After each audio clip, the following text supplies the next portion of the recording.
everyone. It is 2:30 Wisconsin time. So I will hand it over to our wonderful speakers. Hi, everybody. I am Sharon Kirsch from Save Our Schools, Arizona, and we are excited to have an opportunity to talk with you today about what happens in all of this privatization stuff beyond vouchers and the kind of new efforts that we've seen to privatize public education. So I am a co-founder and the executive co-director and director of research for Save Our Schools Arizona. And I'll let Melinda, you want to hop in and introduce yourself? And Melinda would like to share her screen if that's possible. So yeah, hi, I'm Melinda Iyer, and I am also one of the co-founders of Save Our Schools Arizona, and I'm its policy director. So I track legislation for Save Our Schools and also nationwide as it intersects with our goals. And there's been a lot going on, and we're excited to talk to you today about that. So Melinda is going to share her screen, and we are going to tell you just briefly a little bit about Save Our Schools Arizona, who we are, what we're up to, and then walk you through how Arizona has kind of been a petri dish for privatization efforts that we now see nationally. So we hope we'll have time at the end for question and answer. I think maybe you can type your questions in the chat or let us know if there's a better way for people to ask questions, or we will be happy to answer questions from people. We'll go through this fairly quickly, so feel free to let us know if you want us to clarify anything or talk a little bit more about something. I'm getting there. Hang on just a second. Okay. I'll also say, while we are waiting, I was on a panel earlier this morning talking about different people from different states and grassroots organizations from different states talking about the kinds of things that we do to fight privatization. And I'm so grateful to the Wisconsin Summer Summit and all of the work that you all did to put together a truly amazing day. It was just, the one panel alone this morning was so fascinating. All of the materials that you all put together, the virtual room where those of us who are attending virtually can go in and chat with other people. It's truly an amazing event that you all have put together. So like I said, we're talking about what happens beyond vouchers and new efforts that we're seeing to privatize public education.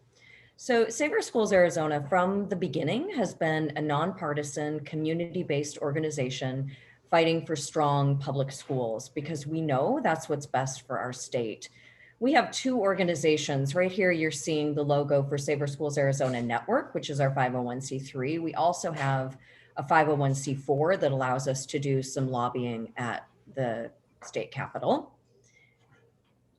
Melinda, you want to talk about why we fight? So Save Our Schools Arizona formed, we skipped.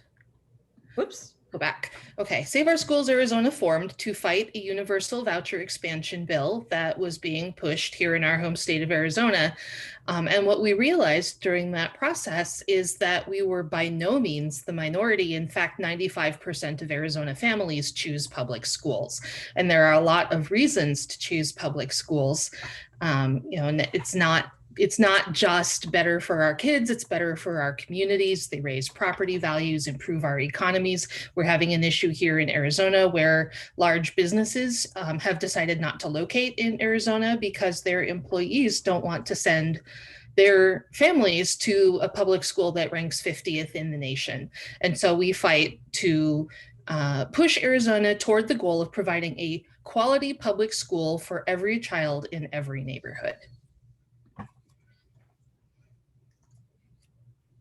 So we'll talk just briefly about what things look like on the ground in our state. And I know those of you in Wisconsin are facing some of these same issues, and certainly people across the nation are. Our schools in Arizona have suffered decades of budget cuts, most particularly in 2008 when the economy tanked, and we have never come back to pre-recession spending levels. And we are last in the nation for per pupil spending and for teacher pay. That, as you can imagine, has profound impacts on Arizona school children and our schools, our state as a whole. We have the second most crowded class sizes in the nation and the highest teacher turnover. We have the worst counselor to student ratio in the nation, with over 900 students for every single school counselor, and some schools that don't have a counselor at all. So in addition to struggling with a shortage of school counselors, we are struggling to find nurses, librarians, speech therapists, special education professionals in particular. Arts programs are no longer funded. Field trips in many schools are a thing of the past. Our buses are broken down, AC units are aging, air conditioning is a real need here in Arizona. You just cannot run school without it. Leaking roofs, aging, glitchy computers, and textbooks that still list George Bush the First as president are just some of the joys that we experience here in Arizona as a result of those funding cuts. So we want to talk now about the attack on public education. And I think for many of us in Arizona, for me, I'll speak personally, before I understood exactly even what privatization was, I had kids in school, I still have kids in school. So I had a good sense that our schools were really struggling. I just had no idea the extent of the crisis or why it was happening. So Save Our Schools and those of us affiliated with it have spent a lot of time learning a lot about this decades-long, well-coordinated attack on public education. We understand now that it occurs on multiple fronts, that it's extremely well-funded, extremely well-coordinated. It's a systematic effort to expand what the other side calls school choice, to get kids out of what they call failing government schools. That term, that derogatory term, government schools, was coined by Milton Friedman in his 1955 essay called "The Role of Government in Education." And he wrote this essay a year after Brown versus Board of Education determined that we needed to desegregate our public schools. So he coined the term government schools. He created the concept of vouchers so that kids would take those taxpayer dollars and go use them in whatever school they chose to go to. And really since then, since the mid 1950s, when that was happening, in the past 3 decades, the attack on the US system of public education has been extremely successful on national, state, and local levels. So we, of course, have hundreds of universities, think tanks, collaborations with tech companies, radical education reformers taking over our legislatures, our school boards, creating kind of fake grassroots organizations like the Americans for Prosperity. We have several other ones specific to Arizona on the ground here, and on and on. And so really what we want to talk to you about is this privatization cycle and the role that Arizona has played in it because of our state's very deep ties to Betsy DeVos's American Federation for Children, which has been affiliated in one way or another in Arizona since the mid 1990s. We also have had for nearly 2 decades an affiliate of the Americans for Prosperity, which is a Koch brothers funded organization. We have our very own libertarian think tank, the Goldwater Institute, which has been instrumental in pushing many of these privatization efforts. And really, Arizona was chosen early on in this national strategy by primarily well-funded billionaires because we have, for a very, very long time, had a Republican majority in our House and our Senate. And so what we've seen over the years is a significant shift toward really focusing on and supporting privatization to the extent at which our public schools are often very little talked about in our legislative sessions. So much time is spent coming up with new ways to drain away public funds from our public schools. and it's intentional. So what we have in Arizona is this cycle where our lawmakers systematically defund our public schools, which forces underperformance. Teachers are constantly being told to do more with less. Where they're attacking teacher autonomy. So just this year, we had a bill prohibiting any controversial discussion in our public schools. And of course, that doesn't apply to private schools. So then they create and prop up these private alternatives. And we are already seeing in other states, there's a ban on requiring masks here in Arizona in your public schools, even though children under 12 cannot receive the vaccine. And in other states, they're saying, well, if you want a school that requires masks, you can get a voucher and go to a private school. So it's just one more way that they create and prop up private alternatives. Public schools, of course, are graded on their performance, where private schools are not. There's no accountability. Schools are funded based on grades. So here in Arizona, we have what's called results-based funding, where the schools that need the help the least, which tend to have the most affluent students who need the least support, receive more money for their higher grades. And it is an endless cycle, a self-perpetuating downward spiral that ends up harming our desperately in need public schools. So we include this image because I really think this cartoon by an Arizona cartoonist really encapsulates everything that's happening here. So brick by brick, our public schools are being dismantled, and those resources and dollars are finding their way into public schools. And so here you see the voucher crew taking away brick by brick our public school resources. So in Arizona, what that looks like in practice is two kinds of vouchers. And Melinda, you can go to the next slide. So I just want to point out that the date on this cartoon is 2014. yeah. So Arizona's been experiencing this for quite some time now. Yes, yes. So we have, like other states, primarily two different kinds of vouchers. And in either instance, it is a way for public tax dollars to be used to pay for private school tuition. This is often tuition at religious schools. It also pays for sometimes educational services. So in Arizona, we have ESAs and STOs. And ESAs in Arizona, we were the first state in the nation to have them, are called empowerment scholarship accounts. The other states that have ESAs call them education savings accounts. So they started in Arizona in 2011, and this was by design, coming up with a workaround for another form of voucher that was found to be unconstitutional because money went directly from the state to the school. And so when the school was a religious school, that was found to be a violation of church and state. So the other kind of voucher that we have that are more, that we see even more of these across the nation are called STOs. It's a tax credit scholarship. In Arizona, we call them school tuition organizations. And those have been around here in Arizona since 1997. So you may be asking, you may already know the answer, what is the ultimate goal of all of this? And of course, it's to dismantle our public schools by diverting those public funds into private for-profit market-driven schools. So the proponents of privatization envision an education marketplace free from all regulations where every student is on a voucher. Some of the top lobbyists here in Arizona have been caught on hot mics many a time talking about, how they want to decrease regulations, or they, don't want any accountability. They, want to make it opaque with far less transparency.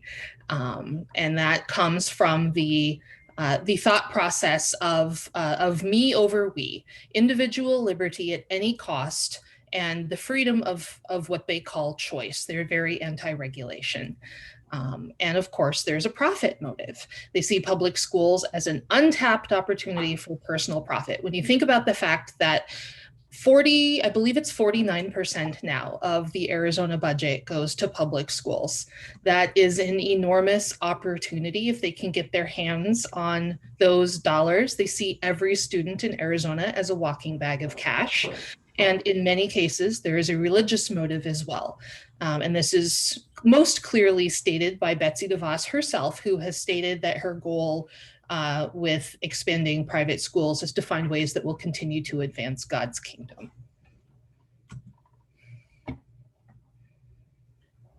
So we want to just talk a little bit about ESA voucher expansion in Arizona. And you don't necessarily have to pay attention to all of the details on this chart. What I want you to notice is how it has grown exponentially. So what was sold to us in 2011 was just a very small voucher program, empowerment scholarship account vouchers, just for a few kids who had very high special needs, the kids that couldn't be served well in their public schools, because our public schools do a great job of serving many of our special needs kids. But now what we've seen in Arizona is we've gone from a $1.6 million program, and in less than 10 years, it's ballooned to nearly $125 million a year. Mhm. You see that same story with the STO vouchers, the school tuition organization vouchers.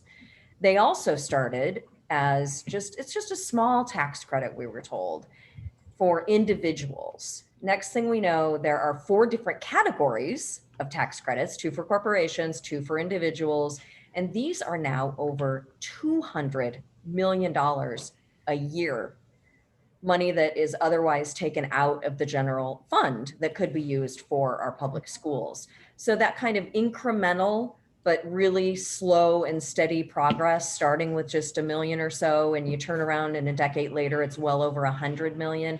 That's a very clear strategy that they use to try to expand these programs in states across the US. And it becomes very clear that their goal, their end goal, is to have every student on a voucher when you look at the incremental systematic expansion of ESA vouchers here in Arizona. So as Sharon said, in 2011, the program was created only for those students with the most highly specialized needs. And we were told it's going to be just a small program, $1.6 million.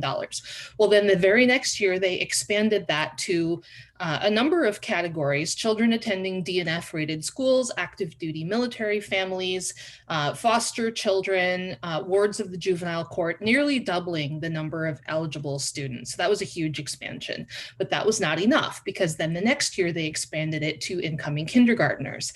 And then the year after that, they included siblings, which was a huge expansion, preschoolers with special needs, and children with a parent in the military or killed in the line of duty. In 2015, they expanded to children on Native American reservations. In 2016, they expanded to children of legally blind, deaf, or hard of hearing parents, and allowed students to, disabled students, to use their funds up to age 22. And then the year after that was, what they had been shooting for so long, which was their universal voucher expansion. But that proved to be a step too far, because that prompted Save Our Schools Arizona to form, and we successfully collected over 111,000 signatures to refer that to the Arizona ballot. We are blessed here in Arizona to have state referendum as part of our Arizona Constitution. So we referred that to the Arizona ballot, and no surprise to us, voters shot it down by a 2-to-1 margin. Undeterred, so only 3 months or less after Arizona voters said no to vouchers by 2-to-1 margins, lawmakers introduced no fewer than 7 separate voucher expansion bills, saying, well, voters didn't want a universal expansion, but maybe they want this category or that category, and we can't be sure. We need to put all of these forward. Save Our Schools Arizona was able to stop all of those, except for one, which we partnered with Indigenous lawmakers on. The American Federation for Children had recruited students to use vouchers improperly across state lines at a religious school in order, we believe, to set up this expansion. And they were granted a 1-year waiver. They were allowed to continue using their voucher at a school in New Mexico for 1 year, which was intended to allow them time to find a legal solution. But surprise, surprise, the very next year that became a permanent expansion. And this legislative session, we saw yet another nearly universal expansion, which would have been even more dangerous because it would have tapped into local property taxes and redirected those as well. Whoops. But, we were able to stop that. But parts of that were rolled into the budget, and we'll talk about that later. So we'll talk just super briefly about the problem with vouchers. We have a whole nother presentation where we really dig more deeply into this. What we find in Arizona, what national studies have found, is that when it comes to school choice, I put that in air quotes, it's really the schools who do the choosing, right? Because private schools can decide who they let in and who they don't. So it's really not school choice, it's the school's choice. We found that in Arizona, nearly 70% of students who receive ESA vouchers are being used, those vouchers are being used by students who are leaving A and B rated schools. So some of the best schools in our state. So 70% of ESA voucher users are leaving A and B rated schools. In Arizona, as well as nearly every other voucher program in the country, but ours in particular, there is almost no oversight at all in any way, shape, or form. We don't know how the kids do, how the students do academically. We don't know how the taxpayer money is being spent often. We do know, because the Arizona Republic did a report a few years back, that some of it is spent illegally, and there's basically no mechanism to get that money back from families who spend it improperly. We also learned a couple of years ago that if a family receives a voucher, and in Arizona, they range from about $6,000 to $40,000, and the higher ones go to the kids with special needs. But if a family has money left over, they haven't spent all that money in their year, the state has given them that money, they keep it and they roll it over. And they can use that money the next year or when their kid goes to college. And there are dozens of families that have banked over $50,000 and 10 or 12 families that have banked over $100,000 that's literally just sitting in their bank. No mechanism whatsoever to bring that back to the state. The families just get to keep that. And then study after study shows that vouchers just simply fail to improve student achievement or learning outcomes. It's extremely rare that they improve student achievement. So in Arizona, we don't know that to be the case because we don't get any academic data on our students who receive ESA vouchers. Other states do track that, but Arizona does not. So as I mentioned, 2021 was a difficult year for public education advocates here in Arizona. We did have that second universal expansion that was attempted, and we successfully killed that bill, but then we saw many of the technical provisions of that bill wrapped into the budget at the last moment.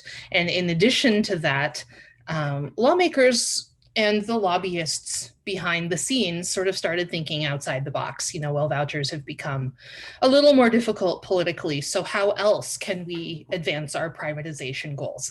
And they came up with private transportation grants, which is essentially a state-funded Uber for kids to go to high-performing choice schools. Giving academic credit for private lessons, which is a bill that we were able to kill, and banning all school district boundaries. So sort of setting up a Schrodinger's box where schools simultaneously have to preserve space for every student in their district and accept every out-of-district student that applies, which is, as you can imagine, is a planning and budgetary nightmare. But the end goal there is an Amazon marketplace for public education, where every family is given, a debit card or whatever funding mechanism for their student, and they can cobble together educational options bit by bit as they see fit to do so. And this, we think, is sort of privatization 2.0, and is the direction that organizations like Yes Every Kid, which not all states are blessed enough to have their own chapter, but we here in Arizona do. And it's a Koch-funded organization that, as you can see on this slide, states that their goal is to make funding portable for every kid. And we believe that that's how privatizers are going to attack next. And so, Yes Every Kid, I think, is a good example of what to watch for in other states. Of course, they selected Arizona to be one of the first states to have a full-time lobbyist on the ground for this legislative session. I think maybe there was another full-time lobbyist in Texas, but I'm sure that it's coming to a state near you. This was part of the Koch's new strategy to fundamentally transform American public education and moving toward that kind of Amazon marketplace idea for education. And so you see here the quote, one priority is expanding educational savings accounts and developing technologies that would let parents pick and choose private classes or tutors for their kids the same way people shop on Amazon, right? So the idea is this would make it easy for families, or they could start their own micro schools, which we will talk about in a minute, is something that has indeed happened in Arizona. But this new strategy that the Kochs talked about in 2018 and then began to implement in 2019 and 2020 is really an effort to shift the messaging around education reform and privatization, and to make it sound more palatable, a little more reasonable, a little more palatable. In some states, it means they're going after your moderate Democratic legislators or the moderate Republican legislators and trying to pull them further to the privatization right.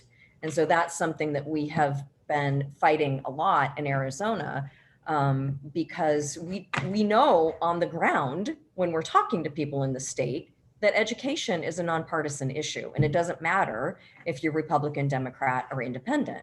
But when you get into our legislature, it's a whole different ballgame. So here in Arizona, we have sort of a double problem when it comes to education funding. There's not enough money being put into the education funding bucket, but at the same time, lawmakers are drilling all these holes in the bottom. So it kind of doesn't matter how much money you put in the bucket if it's being drained out nearly as fast as you can put it in. So here in Arizona, we do have had multiple attempts at universal vouchers and the ongoing attempts to expand eligibility, but we also have the micro schools, which we'll talk about in just a moment, but it's parent-led groups of 5 to 10 kids, many in private homes. We have the destruction of school district boundaries, which the Save Our Schools team internally called open enrollment on steroids. And ever more new holes in the funding bucket, the private transportation grants and the public credit for private lessons that I mentioned earlier, that were new ideas that we saw in 2021. And it all sort of conspires to create a petri dish environment where Arizona is ground zero, and they are just trying every strategy that they can to drill holes in our funding bucket. And Melinda, can I jump in there and just say this whole open enrollment bill was really crazy. This was pushed by Yes Every Kid, the new Koch-funded education organization, lobbying organization. And it was super confusing. We've had open enrollment in Arizona since the early 1990s. And so that means that you can opt to have your child go not to that school down the street from your house, but to another school in your district. But this new version of their sort of chipping away at open enrollment, they made it sound good, right? Which they often do, but in practice, what it does is it further kind of tugs at the fabric of our community schools. And it tears away at that sense that you've got the school that's in your community, that's important to your community.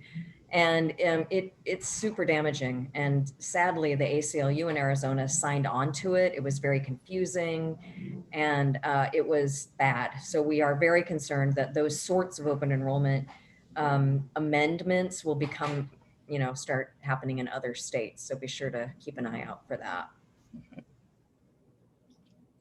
So vouchers across the US, the expansion continues. Privatizers continue to push new state-run programs.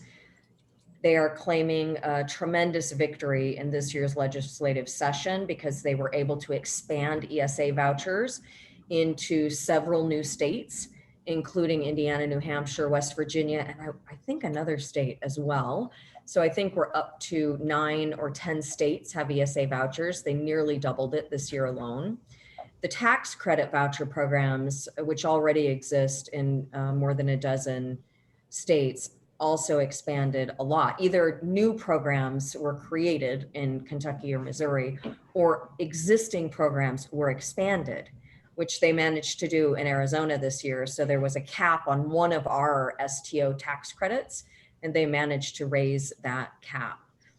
We've also seen a lot of exploitation of the pandemic and our need to be very nimble and switch to online learning and all of that. They very much used this as a way to promote this kind of Amazon marketplace approach to public education.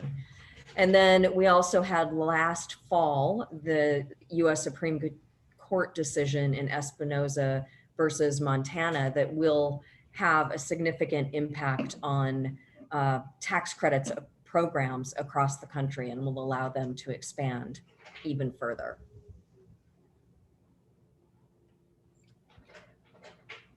So do you want to go ahead and Sure. So one of the things we really want to bring to people's attentions are micro schools. Versions of micro schools have been around for a while, but what's happening in Arizona now with Prenda micro schools is different.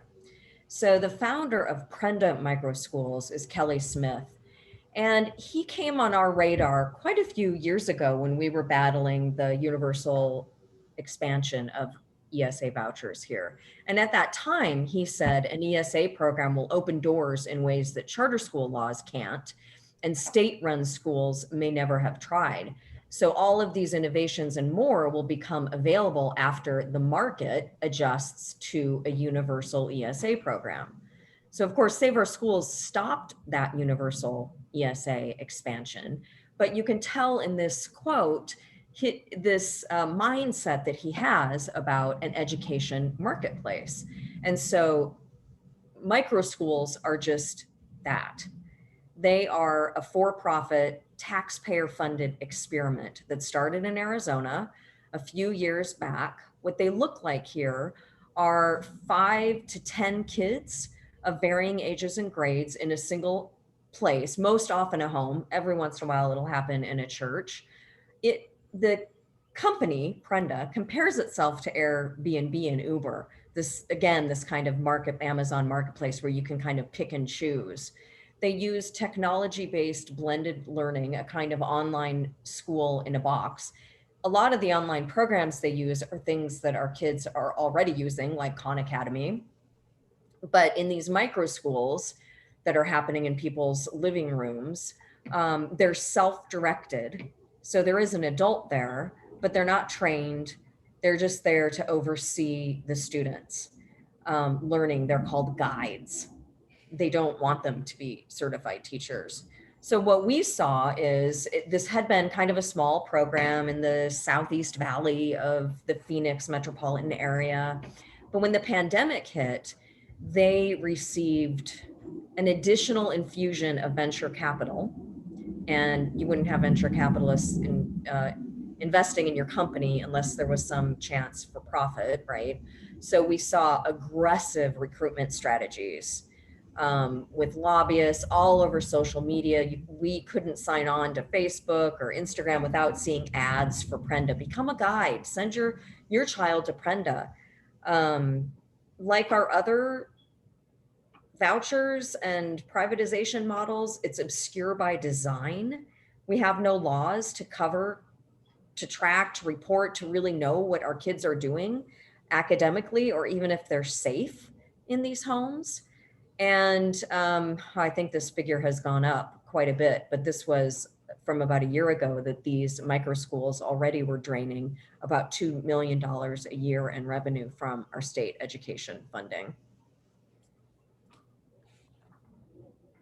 And we didn't include this. We have a whole nother presentation also on micro schools, but there are no laws that anybody has to check to make sure that there's a fence around the pool. Drowning of kids is one of the statistically highest ways kids die in Arizona. No question about if there are guns in the house or medicines that the kids could reach. Nothing. None of the laws that would apply if you had a childcare home setting in your home. Those childcare settings have to adhere to lots of different laws to make sure that kids attending those childcare in someone's home are safe. Sorry, I could talk a long time about micro schools. Very, very upsetting. Yeah. And so this slide is just a few of the groups that are pushing vouchers, both here in Arizona and nationally. The best known is probably Betsy DeVos founded American Federation for Children, and ALEC, the American Legislative Exchange Council, which wrote at least one model bill on ESAs, possibly more. But there are plenty more. Yes, Every Kid we've mentioned, the new Koch-funded organization that Arizona is lucky enough to have. It's two now, Sharon, two full-time lobbyists. Americans for Prosperity, which we talked earlier about that me over we sort of libertarian bent, that appeals strongly to Americans for Prosperity, and Goldwater Institute and the Institute for Justice are just a few. So when we were fighting this universal voucher bill, and we thought this was in 2016, we thought it had died, and right at the last minute, it popped back up again. They put an amendment on it because it was the governor's priority. And we found out later that privatization groups had spent nearly $250,000 to, quote, get the legislature it needed to pass universal voucher expansion, unquote. That was reported in the Arizona Republic. That's small potatoes now, but at the time it was an extraordinary amount of money. Yes, yes. And it was all geared toward passing this one bill. And so when we sort of saw this happening and decided to refer that bill, at that point in time, we didn't quite understand how all of these groups were working in our state to push this privatization. And the day that our governor signed that bill into law, within a couple of hours, Betsy DeVos, who was the new US Secretary of Education, tweeted congratulations to him.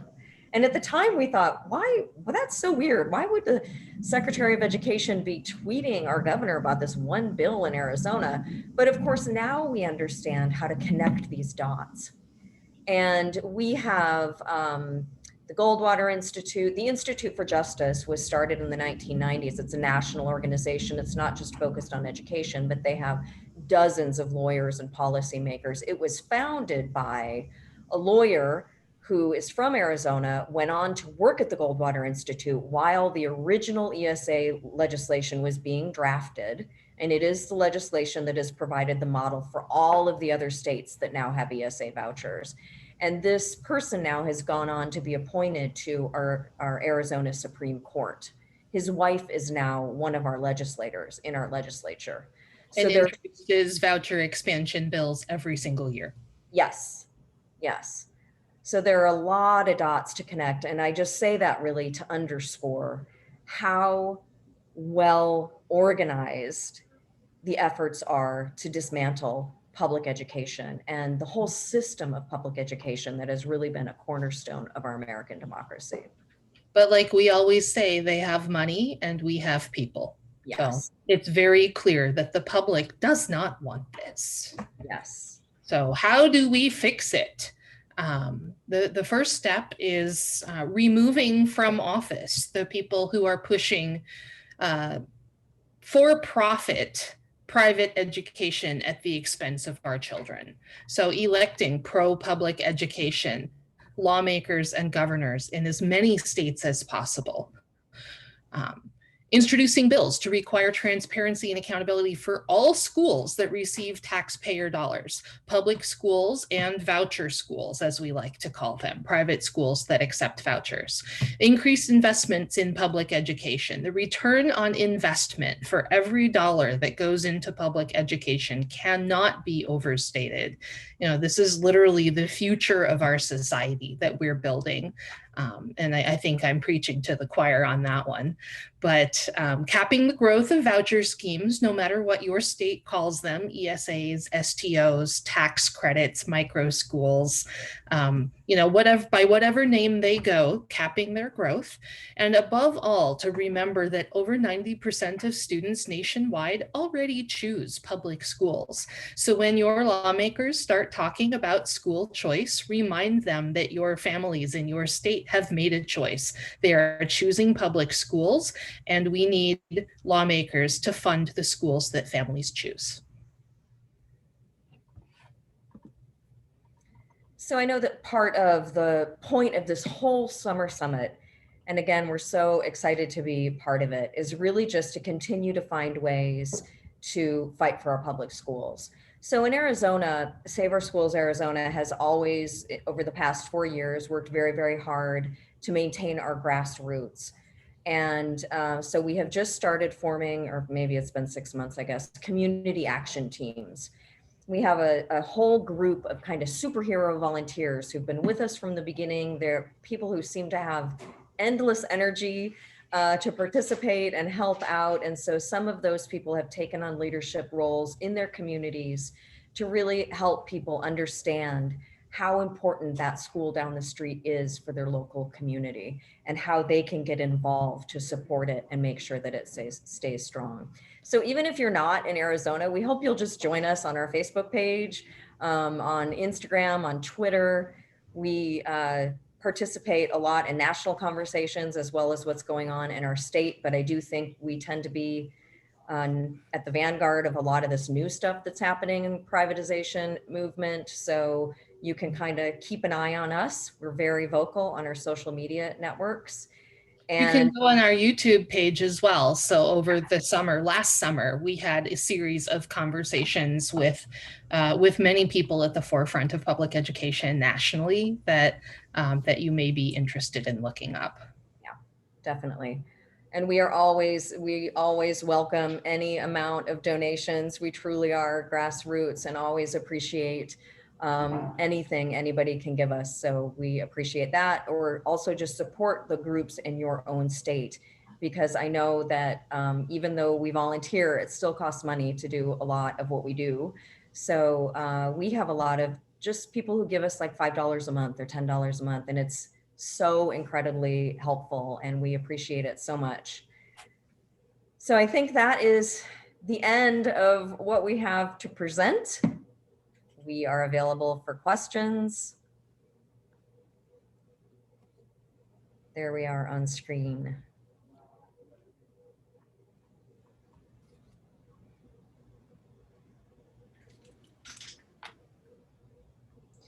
So I don't know if people will have questions. I have one for you, Melinda, if I can ask you one. Always.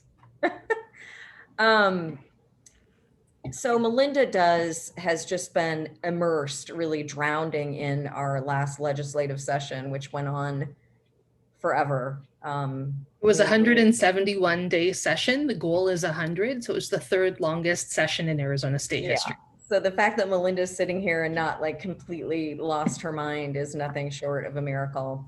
But I guess part of what I'm sort of interested to hear from you, Melinda, is when you kind of look overall at the legislature and see how these bills come in, how they move through the legislature, what can we tell people in other states to watch for, or places they can sort of step in and try to put a brake on things or prevent things from happening? So I guess the first thing that I would say is follow the money and be leery of your freshman lawmakers in particular.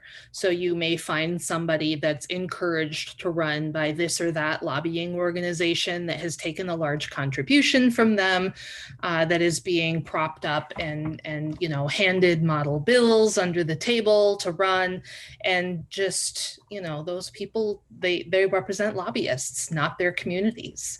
And being mindful of that. So here in Arizona, we saw a rash of freshman lawmakers that were really very extreme and do not represent the communities that they purport to serve. So that's one. And then, just read everything, like every little thing, and question, listen to your gut. If something seems off, it probably is. And then the most important thing is to continue to have these conversations with your lawmakers, because many decisions are made behind closed doors and at the last minute. So by the time, for us here in Arizona, by the time budget bills drop, which are stuffed with pork barrel policies that have nothing to do with state spending, we saw various STO voucher expansions in this year's budget. By the time that bills drop, it's usually too late to influence your lawmakers' minds. So the importance of having those conversations early and often. I tell people, your lawmakers are just folks. Don't be scared of them. Call their offices, make appointments to discuss policy with them and talk to them about how public schools help your communities, and invite them to visit your schools and really bring them in, because the more that you can do that, the more that they are brought into that sort of discussion, the better policy decisions that they will ultimately end up making. Does that answer your question? Yeah. I could talk forever. Like you could talk forever about micro schools. I could talk forever about that. I just feel like we rarely have time to actually sit down and talk about this stuff, because we're always just like plowing forward. Yeah. Sharon and Melinda, we do have a question from the classroom here in Wisconsin. So for the first, forgive my ignorance, do you have one party rule in Arizona, both your legislators Mm-hmm. and your governor, right? So we have a trifecta, but it's a single vote margin in both the House and the Senate. So they need every single vote in order to pass partisan legislation. Oh. And well, now you say that, then what is the percentage to the ruling party? What percent do they have in the legislature? So it's 60 members in the House, and the split is 31-29, and it's 30 members Senate, and the split is 16-14, and we have a Republican governor. Wow. And so in practice, what ends up happening is that they do not want to negotiate across the aisle. So you would think that because it's so close that you might see some bipartisan collaboration and some moderation, but you don't. So in practice, they are listening to the most extreme elements of their party, just working in that echo chamber. And so what happens is that we end up with a lot of extreme policies here in Arizona, because they cannot afford to lose a single vote if they want to pass partisan bills. And so here's my question. Do you have any tips on messaging or language to use with the public to get them to understand the situation or to draw them to your point of view? Well, I do think that there's a populist bent right now in our country. So framing public schools as something that the community relies on, something that serves the community, something that strengthens our neighborhoods, our property values, helps our children to be prepared for life. And messaging around privatization being for a select few, and sort of the pork barrel cream of the top that it's lining the pockets of a few at the expense of our kids. I think that messaging works for a lot of people regardless of party affiliation. Do you have any thoughts, Sharon? You're muted. Sorry, I was just going to say, here's my shirt, public school proud. That's one of the hashtags that we use a lot. And, because sometimes when you talk to people who aren't familiar with all this, it's hard not to sound like a little bit crazy, I think, because people are like, wait, what now? What's happening? So we try to just kind of, depending upon who we're talking to, start with just small steps to help people understand. And the education funding is so complicated here, but public school proud, the importance of that local school down the street from you. You know, do you go to basketball games on the weekends? Like, we just talk to everybody everywhere and try to just center a conversation around the importance of public schools in as many ways as we can. And then the other thing we do is when we get people who start listening, we do have lots of different presentations that we do for people who want to know more.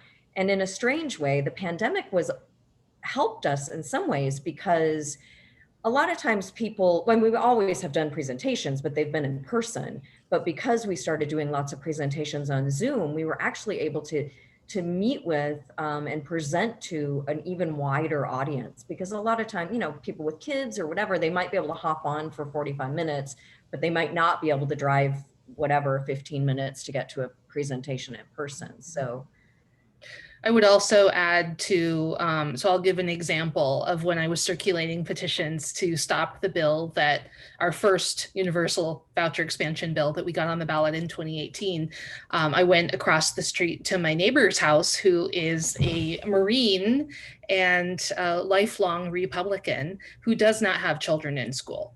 And I said, you know, you may not realize what they're trying to do. Like, they're trying to take money out of our corner public school and send it to Brophy, you know, which is a very elite private school here in our neighborhood, to kids that don't need it. And, you know, our kids don't get, like, you don't realize our kids don't get these amenities anymore. The education that you and I grew up on is gone because of budget cuts, and now they want to cut it even further. And he was like, what the heck? Like, you know, give me that thing. Where do I sign?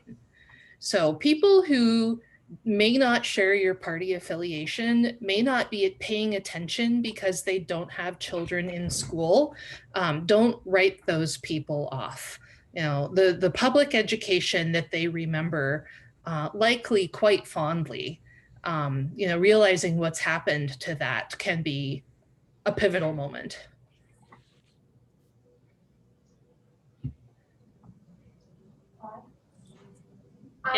And in addition, Okay, so I have a couple of questions, and one is, do you fear the redistricting that's coming up? And the second question is, when you're really reaching out to people, do you target more purple districts that you think you might have more hope of flipping to a pro-public education legislator? So Arizona is unique in the redistricting process in that we completely redraw state lines every 10 years. Some states don't do that, but our redistricting process is done by commission, and they literally start over every 10 years. And we don't know yet what's happening with our redistricting process, but it's also fair to say that we don't really have, I mean, we might have 3 per so-called purple districts, but it's very possible that those lines will be redrawn to make them, you know, more red or more blue. So one thing that we really saw in the last election is that the center here in Arizona is gone. We don't have any moderate legislators anymore here in Arizona.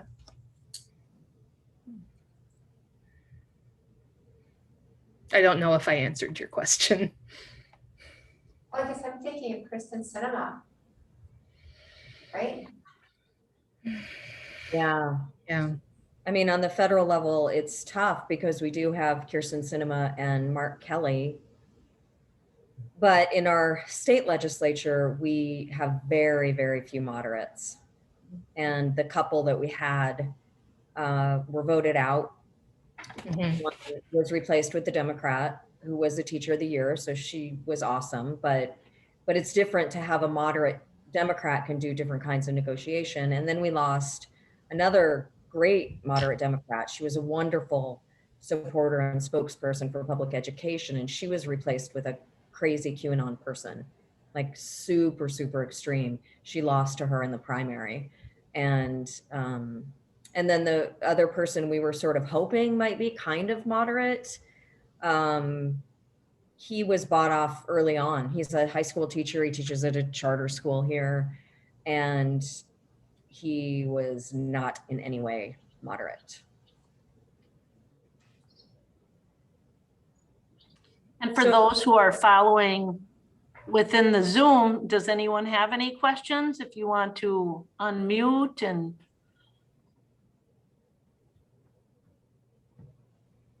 Anyone here?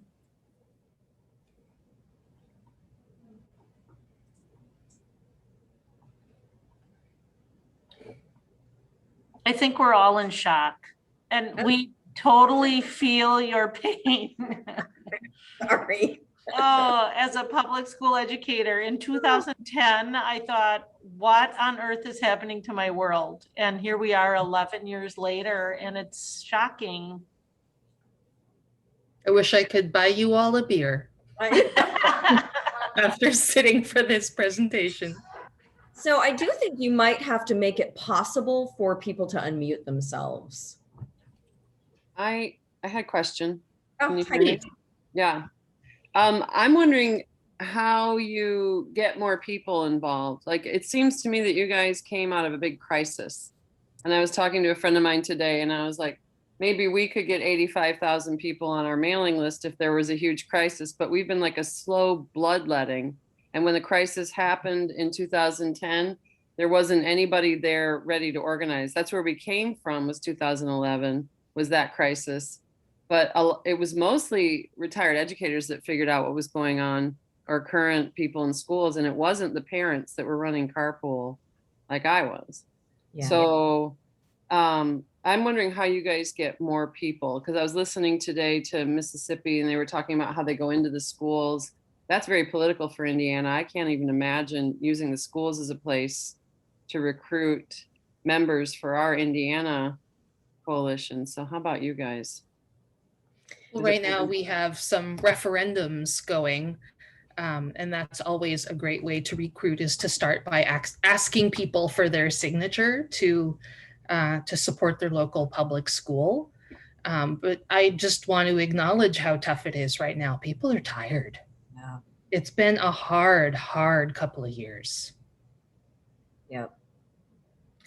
And so even though our mailing list has grown and grown and our volunteer base has grown, we do, I think I mentioned this earlier, Kathy, like we do have this kind of core group of people who are always active, but we also have a lot of people who kind of drop away for a while and come back.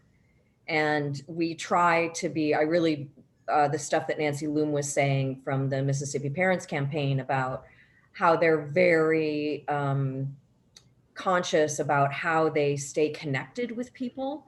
I think we have seen that we need to even do better than that at Save Our Schools, if it's just a mailing list or a phone call. So it's one of the things that our community action team leaders do is reach back out to people who have kind of dropped off the radar for the last couple of years. Not to say, hey, we need something from you, but just to say, hey, we're still in this fight. We'd love it if you would join us, or we just want you to know what's going on, or, so just, we try not to put a lot of pressure on people because, everybody has all their own stuff going on. But I do think people get a, jolt of energy and want to jump in. And so we try to make it super easy for people to jump back in whenever they feel like they have a little bit of time and energy to do that.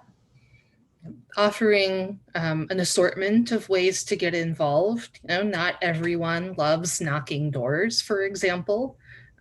So just offering that breadth and depth of ways to get involved, and then positioning yourself as a resource. Offering, if you have a social media account, offering consistent content can be a way to grow your followership. It's hard though. It's hard. Yeah, thank you. Has it been difficult to find funding for all of your activities, and how have you done that? Yeah, that's a great question. In fact, the panel we were on earlier, and Kathy was on that too, the Mississippi Parents Campaign, they have an angel investor, and we were all like, oh man, we all need that. Save Our Schools Arizona remains largely volunteer run. We have managed to get some grants from local education foundations, but we don't have any full-time people. We are able to provide a small stipend to some of our community action team leaders, to some of the leaders on the core team. It's allowed us to we did get a grant that allowed us to really focus some of our outreach on Spanish speaking communities. So we revamped our whole website. It's in English and Spanish. And then we were able to bring on a Native American coordinator because we have a large Native American presence, of course, in Arizona. And another volunteer who and when I say small stipends, they're very small stipends, but sometimes I think what happened with a lot of us is we were spending a lot of our own money and we don't have a lot of our own money to spend. So the grants have really helped us have a little more consistency because nobody's looking to make big bucks here, obviously, but just being able to give people a small stipend so it's not costing them to be a member or to be a participant with Save Our Schools has been super, super helpful. And just like keeping the lights on in general, people don't think about how much, for example, it costs to maintain a website with a large mailing list. Those costs are real. Yep. But it's an ongoing struggle for us, I think for many. And I think in Arizona, we've been more fortunate than some other people we were talking to earlier. They have not had, and maybe they haven't gone after any money, but there isn't like a large national organization that funds education advocacy at a state level, really. I wish. I know. Here in Wisconsin, the Wisconsin Public Ed Network does offer grants. I know that our local group up in the Fox Cities has taken advantage of those. So here in Wisconsin, we do have their connections. So awesome. But yeah, couldn't we all use a little angel? Oh my gosh.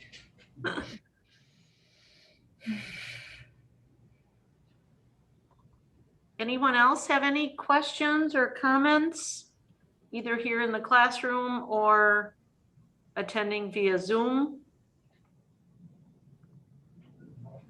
Yeah, good luck. Scary. Good luck. Yeah, it's so scary. Thanks for the insight. Yeah. Well, we are constantly learning at Save Our Schools, constantly trying to keep our finger on the pulse of all of this. So we're always open. You guys are welcome to contact us. You can reach me at Sharon at sosaznetwork.org. I can put that in the chat. And Melinda is also Melinda at sosarizona.org. We have different emails for our 501c3 and 501c4. So we're always happy to share our knowledge. We try to keep our websites updated with information, but I do feel like anything we've learned in Arizona, if it can help anybody in another state, we are always more than happy to talk with you. We wish that we had known this stuff, 15, 20 years ago when all this stuff was happening in Arizona. Yeah, and they controlled our legislature and just pushed through whatever they wanted. We built the plane while we were flying it. So, if we had had some of this knowledge earlier on, we could have just been that much more effective. So anything that we can offer to any of you, we're really just thrilled to do it. And to end on a hopeful note, when we started this 4 years ago, the Network for Public Education was only about a year old. It was the only national organization focused on public education advocacy. We now have public funds for public schools. We've seen so much grassroots activity in almost every state in the United States, pushing back, finally getting a voice, learning about this stuff. So I know it's a really tall hill that we have to climb. It's a huge battle, but I feel like we're not in it alone anymore.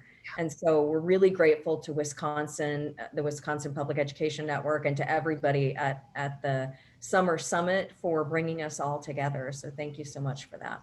The last few years have been absolutely galvanizing, and we're really excited to be in this fight with you. Yeah. Oh. Thank you.